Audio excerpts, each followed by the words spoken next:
السلام عليكم ورحمة الله تعالى وبركاته. بسم الله الرحمن الرحيم. الحمد لله رب العالمين وبه نستعين. اللهم صل على سيدنا محمد وعلى آل سيدنا محمد كما صليت وباركت على سيدنا إبراهيم وعلى آل سيدنا إبراهيم في العالمين إنك حميد مجيد. ഏറെ സമാദരണീയരായ ബഹുമാന്യരായ മുഅ്മിനീങ്ങളെ, അല്ലാഹു സുബ്ഹാനഹു വ തആല നമ്മുടെ ഒത്തുകൂടലും നമ്മൾ നിർവഹിക്കുന്ന ഇബാദത്തുമൊക്കെ അവൻ്റെ അടുക്കൽ സ്വാലിഹായ അമലായി നമ്മിൽ നിന്ന് സ്വീകരിക്കട്ടെ. നമ്മിൽ നിന്ന് മരണപ്പെട്ടു പോയ ധാരാളം ആളുകളുണ്ട്, പ്രത്യേകിച്ച് നമ്മുടെ മഖ്ബറയിൽ അന്ത്യവിശ്രമം കൊള്ളുന്നവർ. അല്ലാഹു അവർക്കൊക്കെ മഗ്ഫിറത്തും റഹ്മത്തും നൽകട്ടെ. ഒരുപാട് ആളുകൾ രോഗികളാണ്, ദുആക്ക് ഏൽപ്പിച്ചവരുണ്ട്, പ്രത്യേകിച്ച് നമ്മുടെ ആദരണീയരായ ചെറിയ ഉസ്താദ് അടക്കമുള്ള ആളുകൾ. അള്ളാഹു അവർക്ക് പൂർണ്ണ ശിഫായിനെ പ്രദാനം ചെയ്യട്ടെ. മരണം വരെ അള്ളാഹുവിൻ്റെ ഇബാദത്തിലായി ജീവിക്കുവാനും ശാരീരിക ആരോഗ്യം അള്ളാഹു അവർക്കൊക്കെ പ്രദാനം ചെയ്യട്ടെ. നമുക്കും അവർക്കും അവസാനം കലിമത്തു തൗഹീദ് ഉച്ചരിച്ച് ലോകത്തോട് വിട പറയാൻ അള്ളാഹു തൗഫീഖ് നൽകട്ടെ. ആമീൻ യാ റബ്ബൽ ആലമീൻ. ബഹുമാനമുള്ള മുഅ്മിനീങ്ങളെ, അള്ളാഹുവിൻ്റെ ഭൂമിയിൽ അവൻ്റെ ഔദാര്യത്തിലും ഫضലിലും മാത്രമായി ജീവിക്കുന്നവരാണ് നമ്മൾ. ഈ ഭൂമിയിലുള്ള നമ്മുടെ ജീവിതത്തെക്കുറിച്ച് അള്ളാഹു നമുക്ക് കൃത്യമായി ഒരുപാട് ഉത്തരവാദിത്തങ്ങൾ വിഭജിച്ചു നൽകിയിട്ടുണ്ട്.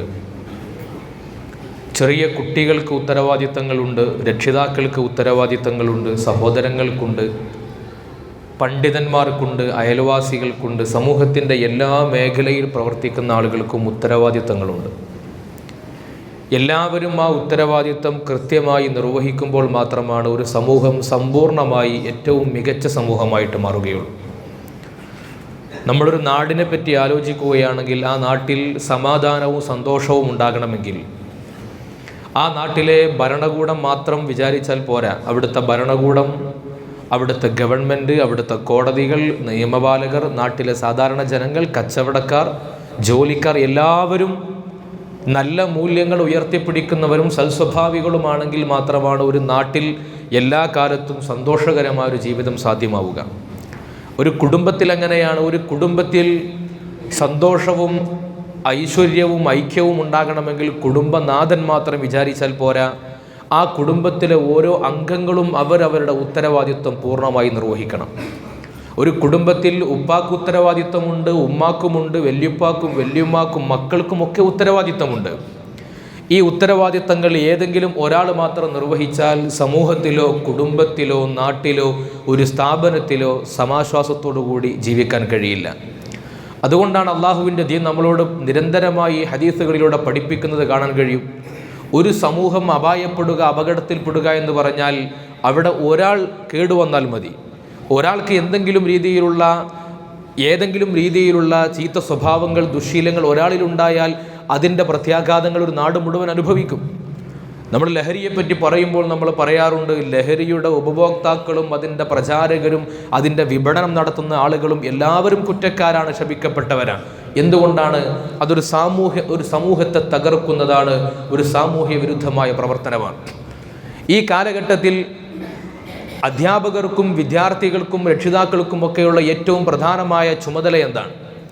ഓരോരുത്തരും അവനവൻ്റെ ഉത്തരവാദിത്തത്തെക്കുറിച്ചുള്ള ബോധമുള്ളവരായിരിക്കണം, ഉത്തരവാദിത്തം നിർവഹിക്കുന്നവരാകണം. ഞാൻ ഇത്രയും പറഞ്ഞു വരുന്നത്, നമ്മുടെ നാട്ടിൽ, നമ്മുടെ സമൂഹത്തിൽ സന്തുലിതമായി ആശ്വാസത്തോടുകൂടി ജനങ്ങൾക്ക് ജീവിക്കാൻ സാധ്യമാകണമെങ്കിൽ അവിടെ ഈ നാട്ടിൽ എല്ലാ അർത്ഥത്തിലുമുള്ള ആളുകളും അതിൻ്റെ ചുമതലകൾ ഏറ്റെടുക്കേണ്ടവരാണ്. കുടുംബത്തിൽ നമ്മുടെ മക്കളുടെ സുരക്ഷയെക്കുറിച്ച് നമുക്ക് ബോധമുണ്ടാകണം. നമ്മുടെ മക്കളുടെ ജീവിത സാഹചര്യങ്ങളെക്കുറിച്ച് ധാരണയുണ്ടാകണം. നമ്മുടെ മക്കൾ ആലോചിക്കുന്ന ചിന്താഗതികളെക്കുറിച്ച് നമ്മൾ ബോധവാന്മാരാകണം. അത് എൻ്റെ ഉത്തരവാദിത്തമാണ്. എൻ്റെ കുട്ടിയുടെ തർബിയത്ത് എൻ്റെ ഉത്തരവാദിത്തമാണ്. നമ്മുടെ വീട്ടിലുള്ള കുഞ്ഞുങ്ങൾക്കൊരു ഉത്തരവാദിത്തമുണ്ട്. എന്താണ് ആ ഉത്തരവാദിത്തം? അത് തങ്ങളുടെ കുടുംബത്തിലെ നാഥന്മാരായിട്ടുള്ള ഉമ്മയെയും ഉപ്പയെയും അനുസരിക്കുക എന്ന ഉത്തരവാദിത്തമാണ്. ആ ഉത്തരവാദിത്തത്തെക്കുറിച്ച് കുട്ടികളെ ബോധവാന്മാരാക്കണം നമ്മൾ. അതുകൊണ്ടാണ് അള്ളാഹുവിൻ്റെ വിശുദ്ധ ഖുർആൻ ഒരു കുടുംബത്തിന്റെ ഉത്തരവാദിത്വത്തിന്റെ ചുമതല നൽകിയിട്ട് പറഞ്ഞു, ഖൂ അൻഫുസകും വഅഹ്ലീകും നാറാ. നിങ്ങൾ നരകത്തിൽ നിന്ന് നിങ്ങളുടെ ശരീരത്തെ സൂക്ഷിക്കൽ നിങ്ങൾക്ക് നിർബന്ധമാണ്. അത് നിങ്ങളെ മാത്രം സൂക്ഷിച്ചാൽ പോരാ, നിങ്ങളെ മാത്രം സംരക്ഷിച്ചാൽ പോരാ, നിങ്ങൾക്ക് നിങ്ങളുടെ കുടുംബത്തെ സംരക്ഷിക്കേണ്ട ഉത്തരവാദിത്തമുണ്ട്. എൻ്റെ കുടുംബത്തെ നരകത്തിൽ നിന്ന് സംരക്ഷിക്കുക എന്ന് പറഞ്ഞാൽ എൻ്റെ കുടുംബത്തിന് ഭക്ഷണം വാങ്ങിക്കൊടുത്തത് കൊണ്ട് ആ ഉത്തരവാദിത്വം തീരില്ല. എൻ്റെ മക്കളെ വിദ്യാഭ്യാസം നൽകിയത് കൊണ്ട് ആ ഉത്തരവാദിത്വം തീരില്ല. ഒരു മനുഷ്യനെ, ഒരു വിശ്വാസിയെ, ഒരു കുട്ടിയെ നരകത്തിൽ നിന്ന് രക്ഷപ്പെടുത്താൻ കഴിയണമെങ്കിൽ ആ കുട്ടിയുടെ വളർച്ചയുടെ ഓരോ ഘട്ടത്തിലും ഞാൻ അവന് ഭക്ഷണം വിഭവമായി നൽകുന്നത് പോലെ, അവൻ്റെ വയറ് നിറക്കാൻ അവന് ഭക്ഷണം നൽകുന്നത് പോലെ, അവൻ്റെ രോഗത്തിന് ചികിത്സിക്കാൻ ഞാൻ പണം നൽകിയിട്ട് ആശുപത്രിയിലേക്ക് കൊണ്ടുപോകുന്നത് പോലെ അവൻ്റെ വിശ്വാസത്തെ സംരക്ഷിക്കണം. അവൻ്റെ വിശ്വാസത്തിന് അന്നം കൊടുക്കണം, അവൻ്റെ ആത്മാവിന് അന്നം കൊടുക്കണം. അവൻ്റെ ശാരീരികമായ അസുഖങ്ങൾക്ക് ചികിത്സിക്കുന്നത് പോലെ ആത്മീയമായി അവനെ ബാധിച്ചുകൊണ്ടിരിക്കുന്ന രോഗങ്ങൾക്ക് ചികിത്സിക്കുവാനുള്ള മാർഗങ്ങളും പ്രതിവിധികളും എൻ്റെ ഭാഗത്തുനിന്നുണ്ടാകണം. അങ്ങനെയുണ്ടെങ്കിൽ മാത്രമേ എനിക്ക് എൻ്റെ കുടുംബത്തെ നരകത്തെ തൊട്ട് കാത്തുരക്ഷിക്കാൻ കഴിയൂ. അള്ളാഹു നമുക്ക് തൗഫീഖ് നൽകട്ടെ. അതുകൊണ്ടാണ് അള്ളാഹുവിൻ്റെ പരിശുദ്ധമായ പ്രവാചകൻ സല്ലല്ലാഹു അലൈഹി വസല്ലമ തങ്ങൾ പറയുന്നത്, തർബിയത്തിന്റെ ഉത്തരവാദിത്വം ഉമ്മമാർക്കാണ്. മഹാന്മാരായ പണ്ഡിതന്മാർ പറഞ്ഞിട്ടുണ്ട്, അൽ ഉമ്മ മദ്റസത്തുൻ ഇദാ അഅദത്തഹാ അഅദത്ത ജീലൻ ത്വയ്യിബൽ അറാഖി. ഒരു ഉമ്മയാണ് ഏറ്റവും പ്രധാനപ്പെട്ട വിദ്യാലയം എന്ന് പറയുന്നത്. ഉമ്മയാണ് പ്രധാനപ്പെട്ട മദ്രസ. ആ ഉമ്മയുടെ മദ്രസയിൽ നിന്നുകൊണ്ടാണ് ഒരു കുട്ടി തർബിയത്തിന്റെ ജീവിതത്തിൽ ശീലിക്കേണ്ട ശീലങ്ങളുടെ പാഠങ്ങൾ പഠിക്കേണ്ടത്. അതിനുള്ള അവസരങ്ങൾ രക്ഷിതാക്കൾ ഉണ്ടാക്കി കൊടുക്കണം, ഉപ്പമാരുണ്ടാക്കി കൊടുക്കണം. നമ്മുടെ മക്കൾ എവിടേക്കാണ് പോകുന്നത്, എന്താണ് അവർ ചിന്തിക്കുന്നത്, ഏത് ലോകത്തേക്കാണ് അവർ സഞ്ചരിച്ചു കൊണ്ടിരിക്കുന്നത്, അവരെ സ്വാധീനിക്കുന്ന ചിന്തകളും ആശയങ്ങളും എന്തൊക്കെയാണ്, അതിനെക്കുറിച്ചുള്ള ബോധം നമുക്കുണ്ടാകണം. ആ ബോധം ഉണ്ടാകണമെങ്കിൽ നിരന്തരമായി നമ്മുടെ മക്കളുടെ കൂടെ നമ്മൾ ഉണ്ടാകണം. അവരുടെ കൂടെ അവരുടെ ചിന്തയെ സ്വാധീനിക്കാൻ നമ്മളെ കൊണ്ട് സാധ്യമാകണം. ആദരവായ റസൂലുള്ളാഹി സ്വല്ലല്ലാഹു അലൈഹി വസല്ലമ തങ്ങൾ പുണ്യ നബിയുടെ തർബിയത്തിന്റെ രീതി എങ്ങനെയാണ്, നബി തങ്ങൾ എങ്ങനെയാണ് തന്റെ വീട്ടിലുണ്ടായിരുന്ന പേരക്കുട്ടികൾക്ക്, തന്റെ കൂടെയുള്ള കുഞ്ഞുങ്ങൾക്ക് തർബിയത്ത് കൊടുത്തിരുന്നത് എങ്ങനെയാണ്? സ്നേഹത്തോടുകൂടി, വാത്സല്യത്തോടുകൂടി അവരെ കൂടെ ഭക്ഷണം കഴിക്കാനിരിക്കും അവർക്ക് പറഞ്ഞു കൊടുക്കും, മോനെ ബിസ്മി ചൊല്ലിയിട്ട് കഴിക്കുമോനെ, കൈ കഴുകിയിട്ട് ഭക്ഷണം കഴിക്കുമോനെ, നീ ഭക്ഷണം കഴിക്കുമ്പോൾ അടുത്തുള്ളത് കഴിക്കുമോനെ. കൂടെ ഇരുന്ന് ഭക്ഷണം കഴിപ്പിച്ചിട്ടാണ് തർബിയത്ത് പറഞ്ഞു കൊടുക്കുക. എങ്ങനെയാണ് സ്വഹാബത്തും പിൽക്കാലത്തുകാരായ സ്വാലിഹീങ്ങളും ഒക്കെ അവരുടെ മക്കളെയും അവരുടെ തലമുറകളെയും ദീനിന്റെ ആളുകളാക്കി മാറ്റിയത്? അവർ നിസ്കരിക്കുമ്പോൾ കൂടെ നിസ്കരിപ്പിച്ചുകൊണ്ടാണ്, അവർ ജമാഅത്തിന് പോകുമ്പോൾ കൂടെ ജമാഅത്തായിട്ട് പങ്കെടുപ്പിച്ചുകൊണ്ടാണ്. എങ്ങനെയാണ് നമ്മുടെ തലമുറകൾ ഖുർആൻ ഓതാൻ പഠിച്ചത്? എങ്ങനെയാണ് നമ്മുടെ മുൻകാല തലമുറകൾ ഓതാനും നിസ്കരിക്കുവാനും അള്ളാഹുവിനെ കുറിച്ചുള്ള ഓർമ്മകൾ പഠിച്ചത്? അവർ തങ്ങളുടെ രക്ഷിതാക്കളോടുകൂടെ, മാതാപിതാക്കളോടുകൂടെ ഒരുമിച്ചിരുന്ന് ഖുർആൻ പാരായണം ചെയ്തുകൊണ്ടാണ്, ഒരുമിച്ചിരുന്ന് ഓതിക്കൊണ്ടാണ്, ഒരുമിച്ചിരുന്ന് ഇബാദത്ത് ചെയ്തുകൊണ്ടാണ്. അങ്ങനെ ഇബാദത്തിലൂടെ തന്റെ മക്കളുടെ തർബിയത്തിലേക്ക് കൊണ്ടുവരണമെന്നതായിരുന്നു ആ കാലഘട്ടത്തിൽ രക്ഷിതാക്കളുടെ ചിന്ത. ആ ചിന്തയിൽ നിന്ന് മാറി നമ്മുടെ മക്കളെ സംരക്ഷിക്കുകയും അവരെ തർബിയത്ത് ചെയ്യുക എന്ന് പറഞ്ഞാൽ അത് മദ്രസയിലും സ്കൂളിലും കൊണ്ടുപോയി ചേർക്കുന്നതോടുകൂടി നമ്മുടെ ഉത്തരവാദിത്വം കഴിഞ്ഞു എന്ന ഒരു ധാരണ നമുക്കുണ്ട്. ആ ധാരണ നമ്മൾ മാറ്റേണ്ടതുണ്ട്. നിരന്തരമായി അവരെ ഫോളോ ചെയ്തുകൊണ്ടിരിക്കണം. നിങ്ങൾക്കറിയില്ല, ഈ സമീപകാലത്ത് നമ്മൾ കഴിഞ്ഞ മാസം സൂചിപ്പിച്ചിരുന്നു, നമ്മുടെ നാട്ടിൽ നമ്മുടെ കുട്ടികൾ പഠിച്ചുകൊണ്ടിരിക്കുന്ന, ഒരു ദിവസം 8 മണിക്കൂർ നമ്മുടെ മക്കൾ ചെലവഴിച്ചു കൊണ്ടിരിക്കുന്നത് നമ്മുടെ നാട്ടിലെ ഭൗതിക വിദ്യാലയങ്ങളിലാണ്. ഭൗതിക വിദ്യാലയങ്ങളിൽ നിന്നാണ് അവർ സ്വഭാവം പഠിക്കുന്നത്, അവരുടെ ഭാഷ പഠിക്കുന്നത്, അവർ ഉച്ചരിക്കുന്ന വാക്കുകൾ പഠിക്കുന്നത്, അവരുടെ ശരീരഭാഷയും അവരുടെ നോട്ടവും ചിന്തയും സംസ്കാരവും രൂപപ്പെടുത്തിയെടുക്കുന്നത് അവർ പഠിക്കുന്ന വിദ്യാലയങ്ങളിൽ നിന്നുകൊണ്ടാണ്. വിദ്യാലയങ്ങൾ എന്ന് പറയുന്നത് കേവലം ജോലിക്ക് വേണ്ടി മാത്രമുള്ള വിദ്യാലയങ്ങളുടെ ആ സാഹചര്യങ്ങളിൽ നിന്നും മാറി ഇന്ന് അവരുടെ സംസ്കാരങ്ങൾ രൂപീകരിക്കുന്ന ഇടങ്ങളായി മാറിയിരിക്കുകയാണ്. നിങ്ങൾ പഠിപ്പിക്കുന്ന സംസ്കാരമല്ല നിങ്ങളുടെ കുട്ടിയുടേത്. കുട്ടി എവിടെയാണോ ജീവിക്കുന്നത്, ഏതു സ്ഥാപനത്തിലാണോ പഠിക്കുന്നത്, നമ്മുടെ ഭൗതിക കലാലയങ്ങളിൽ നിന്ന് അവർ കേട്ടുകൊണ്ടിരിക്കുന്ന ചർച്ചകൾ എന്താണോ, അതാണ് അവന്റെ സ്വഭാവത്തെ രൂപീകരിക്കുന്നത്, അതാണ് അവന്റെ ചിന്താമണ്ഡലങ്ങളെ സ്വാധീനിച്ചു കൊണ്ടിരിക്കുന്നത്. അവർ കാണുന്ന കാഴ്ചകൾ, അവർ ഉപയോഗിക്കുന്ന വസ്തുക്കൾ, അവർ വായിക്കുന്ന പുസ്തകങ്ങൾ, ഇതാണ് ഓരോ മനുഷ്യന്റെയും ചിന്തയെ സ്വാധീനിച്ചു കൊണ്ടിരിക്കുന്നത്. അങ്ങനെയുള്ള ഒരു കാലഘട്ടത്തിൽ കാലഘട്ടത്തിലാണ് നാം ജീവിക്കുന്നത്. അവിടെയാണ് പുതിയ കാലഘട്ടത്തിൽ നമ്മുടെ മക്കൾക്കിടയിൽ വിശ്വാസപരമായ ദൗർബല്യങ്ങൾ ഉണ്ടാക്കാൻ, ഇസ്ലാമിന്റെ യഥാർത്ഥ മാർഗത്തിൽ നിന്നും അവരെ വ്യതിചലിപ്പിക്കുവാൻ വേണ്ടി നമ്മുടെ നാട്ടിലെ ഗവൺമെന്റിന് കീഴിൽ പാഠ്യപദ്ധതി ചട്ടക്കൂട് തയ്യാറാക്കി നമ്മുടെ കുട്ടി എങ്ങനെയാണ് പഠിക്കേണ്ടത്, അവന്റെ ശീലങ്ങൾ എന്തായിരിക്കണം, അവന്റെ ചിന്ത എങ്ങനെയായിരിക്കണം, അവന്റെ സ്വഭാവം എങ്ങനെയായിരിക്കണം, ഇതൊക്കെ പാഠപുസ്തകത്തിലൂടെ നമുക്ക് എങ്ങനെ പഠിപ്പിക്കാം എന്നതിന്റെ നിദർശനമായി കൊണ്ടാണ് പാഠ്യപദ്ധതിയുടെ ചട്ടക്കൂട് ഗവൺമെന്റ് പുറത്തിറക്കാറുള്ളത്. അത് ഈ തവണയും പുറത്തിറക്കിയിട്ടുണ്ട്. പലപ്പോഴായിട്ട് അത് വരാറുണ്ട്. വരുമ്പോഴൊക്കെ നമ്മൾ സ്വാഗതം ചെയ്യാറുണ്ട്. കാരണം നമ്മുടെ കുട്ടികൾക്ക് നല്ല വിദ്യാഭ്യാസം വേണം, നല്ല വിവരം വേണം, നല്ല ലോക കാഴ്ചപ്പാടുകൾ വേണം. പക്ഷെ അവന്റെ വിശ്വാസം ഹനിക്കപ്പെടാൻ പാടില്ല, അവന്റെ വിശ്വാസത്തിന്റെ തറക്ക് കോട്ടം സംഭവിക്കാൻ പാടില്ല. അതില്ലാത്ത രീതിയിലുള്ള ഏത് പുരോഗതിയെയും നമ്മൾ സ്വീകരിക്കുന്നവരാണ്, ഏത് പുതിയ കാഴ്ചപ്പാടുകളെ നമ്മൾ അംഗീകരിക്കുന്നവരാണ്. പക്ഷെ ദൗർഭാഗ്യവശാൽ ഇത്തവണ വന്ന പാഠ്യപദ്ധതി ചട്ടക്കൂടിൽ രേഖപ്പെടുത്തിയിരിക്കുന്ന കാര്യങ്ങൾ എന്തൊക്കെയാണ്? ഇവിടുത്തെ മുസ്ലിം മതവിശ്വാസികളെ മാത്രമല്ല, ഈ നാട്ടിൽ പരമ്പരാഗതമായി ജീവിച്ചുകൊണ്ടിരിക്കുന്ന എല്ലാ മതവിശ്വാസികളെയും വേദനിപ്പിക്കുന്ന വാർത്തകൾ, വേദനിപ്പിക്കുന്ന എഴുത്തുകൾ വന്നുകൊണ്ടിരിക്കുന്നു. ഇപ്പോഴിത് അതിന്റെ അവസാന ഘട്ടമായി ആ പാഠ്യപദ്ധതി ചട്ടക്കൂട് നമ്മുടെ നാട്ടിലെ എല്ലാ ഗ്രാമങ്ങളിലേക്കും എത്തിയിരിക്കുകയാണ്. നമ്മുടെ നാട്ടിൽ സ്കൂളുകളിൽ PTA മീറ്റിംഗുകൾ നടന്നുകൊണ്ടിരിക്കുകയാണ്. നിങ്ങൾക്ക് അഭിപ്രായങ്ങൾ പറയാനുണ്ടെങ്കിൽ പറയാനുള്ള അവസരം ജനാധിപത്യ രീതിയിൽ ഗവൺമെന്റ് നൽകിയിരിക്കുകയാണ്. നമ്മുടെ സ്ഥാപനങ്ങളിൽ നടക്കുന്ന മീറ്റിങ്ങുകളിൽ, നമ്മുടെ പൊതുവിദ്യാലയങ്ങളിൽ നടക്കുന്ന PTA മീറ്റിങ്ങുകളിൽ ഇത് അവതരിപ്പിച്ചുകൊണ്ട് ആ മീറ്റിംഗിൽ പങ്കെടുത്ത ആളുകളുടെ അംഗീകാരം വാങ്ങി അത് പാസ്സാക്കിയെടുക്കാൻ പോവുകയാണ്. നമ്മൾ അറിയുന്നില്ല നിങ്ങൾക്ക് പറയാനുള്ള അഭിപ്രായങ്ങൾ കേൾക്കാൻ ഇവിടെ അവസരമുണ്ട്, നിങ്ങൾക്ക് പറയാനുള്ള ആശയങ്ങൾ പറഞ്ഞു കൊടുക്കാൻ ഇവിടെ അവസരങ്ങൾ നൽകപ്പെടുന്നുണ്ട്. പക്ഷേ നമ്മൾ ഭൗതികമായ ജോലി തിരക്കുകൾക്കിടയിൽ നമ്മളുടെ കുട്ടികളുടെ ഭാവിയെ ബാധിക്കുന്ന ഈ കാര്യത്തിൽ നമ്മൾ ശ്രദ്ധിക്കാതെ പോവുകയാണ്.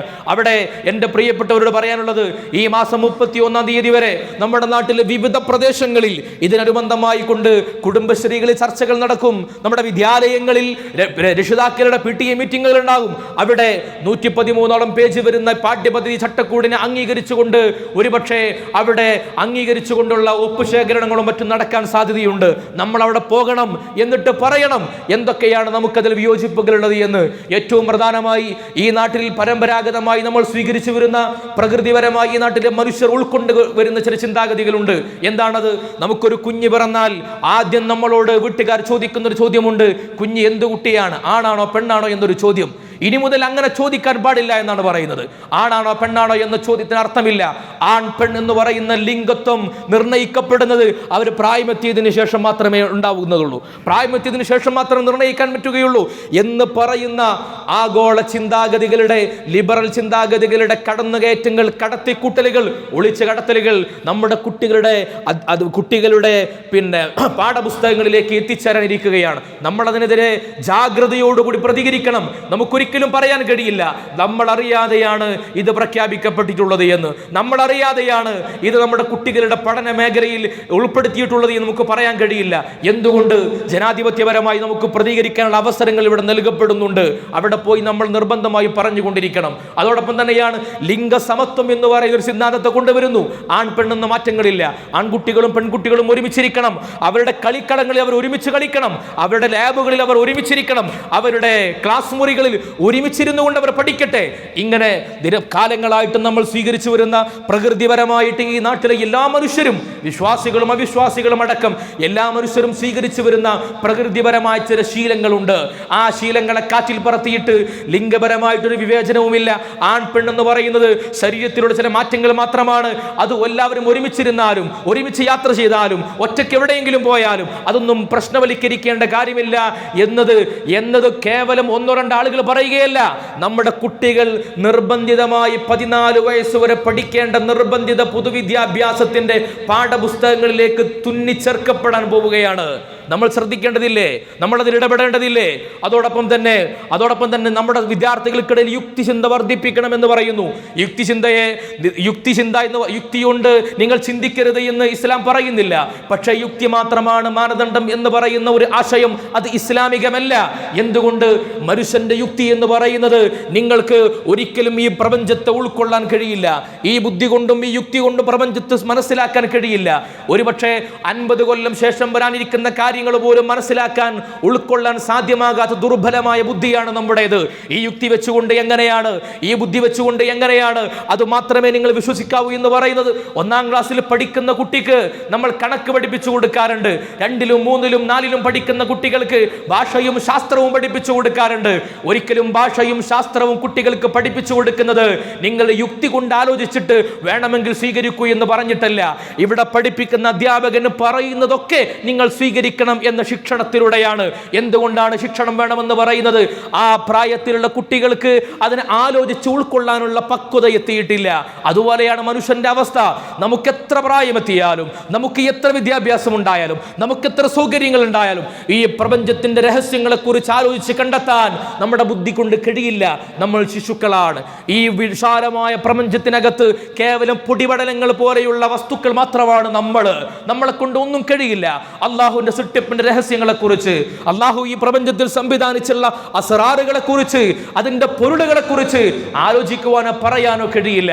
ഈമാൻ കാര്യങ്ങളായി നമ്മൾ പരിചയപ്പെടുത്തുന്ന 6 കാര്യങ്ങളും അദൃശ്യമായ കാര്യങ്ങളാണ്. നമ്മുടെ കണ്ണുകൊണ്ട് കാണാത്ത, നമ്മുടെ കൈകൾ കൊണ്ട് അനുഭവിക്കാത്ത കാര്യങ്ങളാണ് നമ്മൾ വിശ്വസിക്കുന്നത്. എന്തുകൊണ്ടാണ്? ഗൈബ് കൊണ്ട് വിശ്വസിക്കുക എന്നതാണ് മനുഷ്യന്റെ വിശ്വാസത്തിന്റെ, ഒരു മുഅ്മിനിന്റെ വിശ്വാസത്തിന്റെ അടിസ്ഥാനപരമായ മാനദണ്ഡം എന്ന് പറയുന്നത്.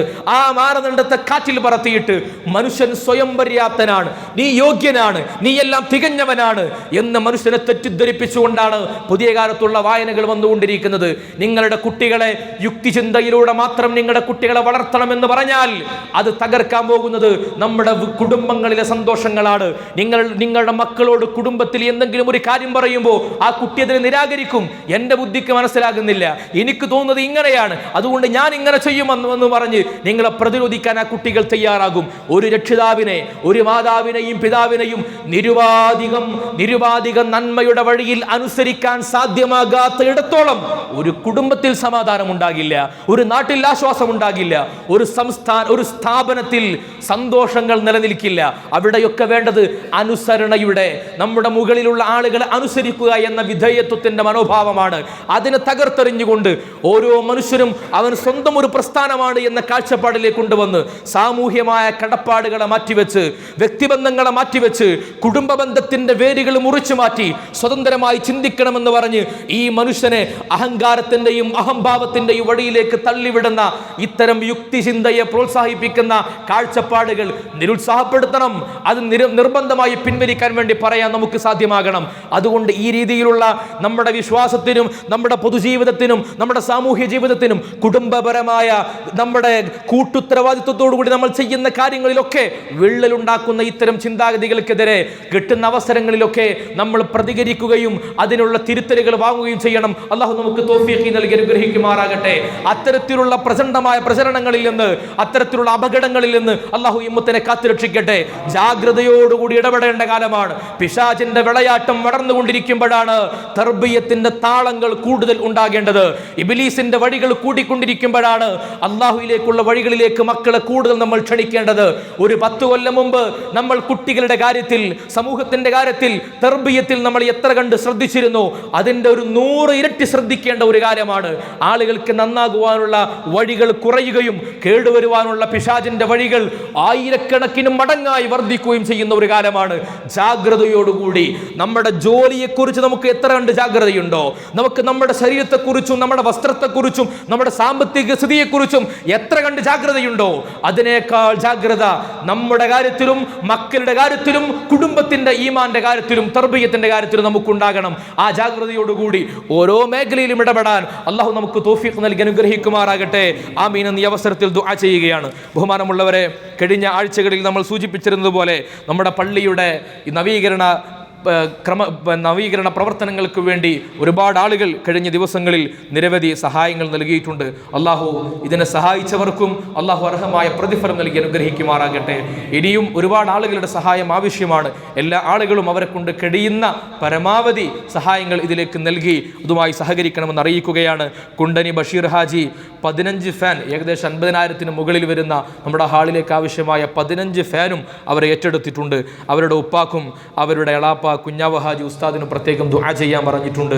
അള്ളാഹു അവരുടെ ബർസഖി ജീവിതം സന്തോഷത്തിലാക്കി കൊടുക്കട്ടെ, മഗ്ഫിറത്തും മർഹമത്തും നൽകി അനുഗ്രഹിക്കുമാറാകട്ടെ. പറമ്പാട്ട് ബീരാൻ എന്നവർ മരിച്ചുപോയ ഉപ്പാക്കും ഉമ്മാക്കും വേണ്ടി ദുആ ചെയ്യാൻ 5000 രൂപ സദഖ നൽകിയിട്ടുണ്ട്. അള്ളാഹു സ്വീകരിക്കട്ടെ. അതിൻ്റെ സവാബിനെ അവരുടെ ഖബറിലേക്ക് നിമിഷം തന്നെ എത്തിച്ചു കൊടുക്കട്ടെ. മഗ്ഫിറത്തിൻ്റെ തണൽ അള്ളാഹു അവർക്ക് നൽകട്ടെ. TP ബീരാൻകുട്ടി എന്നവർ മരണപ്പെട്ട ഉമ്മാക്കും ഉപ്പാക്കും അവരുടെ ഒരു ആക്സിഡന്റിൽ മരണപ്പെട്ട മകൻക്കും വേണ്ടി ദുആ ചെയ്യാൻ 5000 രൂപ സദഖ നൽകിയിട്ടുണ്ട്. അള്ളാഹു സ്വീകരിക്കട്ടെ. ആ സദഖയുടെ ഫലം അവരുടെ എല്ലാ ഖബറുകളിലേക്ക് അള്ളാഹു എത്തിച്ചു കൊടുക്കട്ടെ.